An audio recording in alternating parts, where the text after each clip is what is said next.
At this time, I expect the recession we're going to face in this pandemic would be about 8 to 10 quarters. I would expect a recovery in about the second quarter of 2022. But my assumption is some kind of vaccine will be developed or put in place by the second quarter of 2021. If that is the case, usually a recession will be able to take a V-shaped recovery. So then the economy will be back to the original level, maybe by the second or third quarter of 2022. There will be a severe recession facing us. I call it a grand recession because the significance of this recession is not just in terms of how much jobs we are going to lose, what production we are going to drop, etc. But more importantly, I think the recession we are going to face will be a historical turning point in terms of geoeconomics.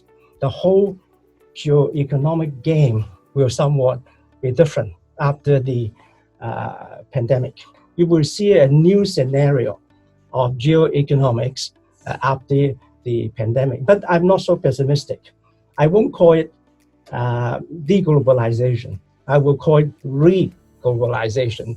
It will be globalization after the pandemic in different form, maybe when compared to before, or maybe to a different extent.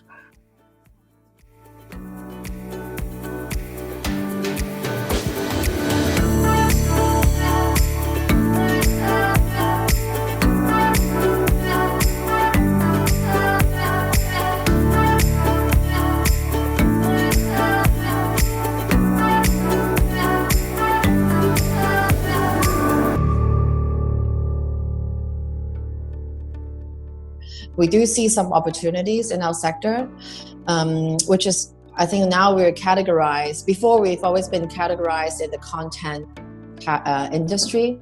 Now we're more like the stay-at-home economy, or what I would like to call is actually the kitchen economy, because everybody tends to stay home and cook a lot now. Online business for us is actually somewhat benefiting from the current situation, but I think the offline business actually has been hit very, very hard. So for the stores, complete shutdown in February.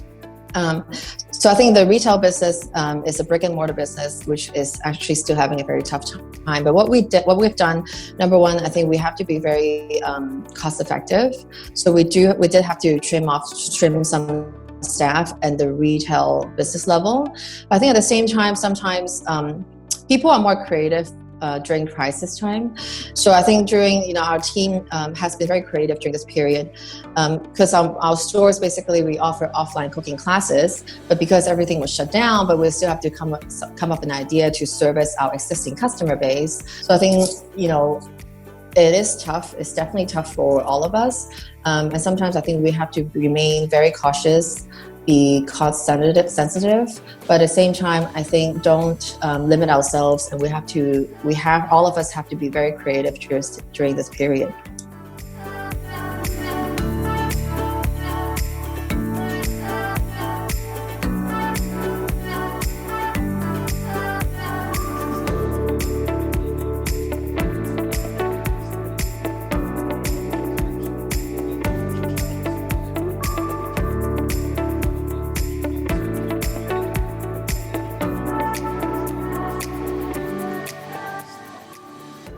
Back to 2003, we faced a SARS issue as well. And then at that time, I was actually the GM for WebEx.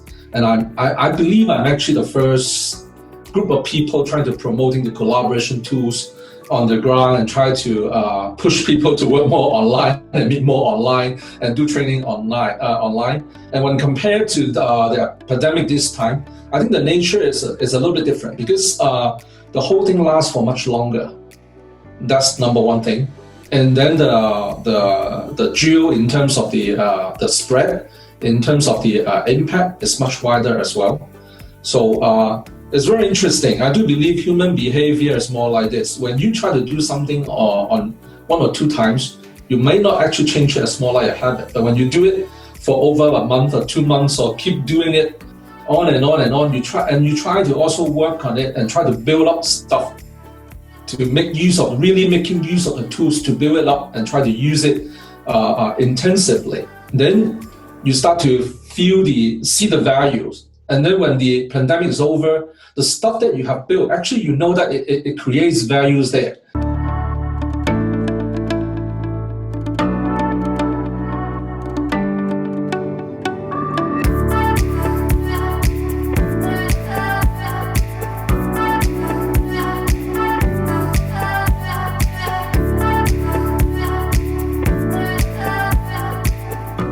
Question is going to be, was I agile enough to deal with this, right? What are the wake-up calls that I got because of this, right? And can I imagine a world where I'm not shifting my business for the pandemic, but the pandemic is alerting me, right, towards changes I need to accelerate today, right, to make sure that I'm coping with, right, the new world. The problems of inequality will be worse. I think of, what are we talking about here? We're talking about the digital people becoming even more stronger.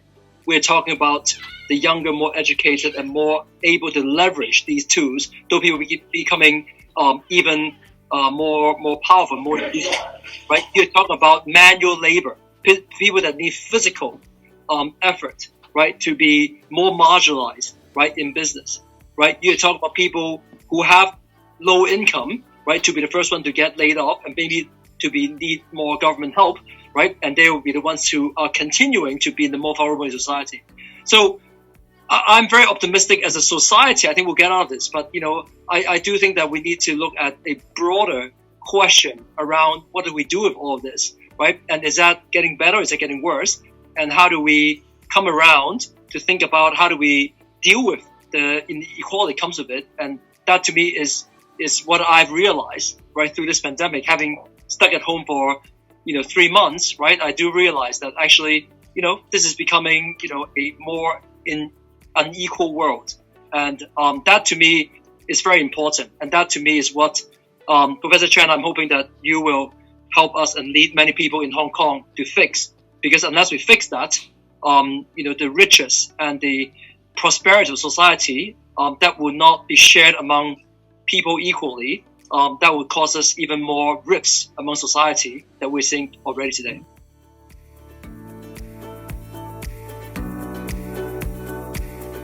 As I said, this is the first of what we hope to be a series called Tipping Point, where we're looking at how businesses are dealing with the COVID-19 pandemic.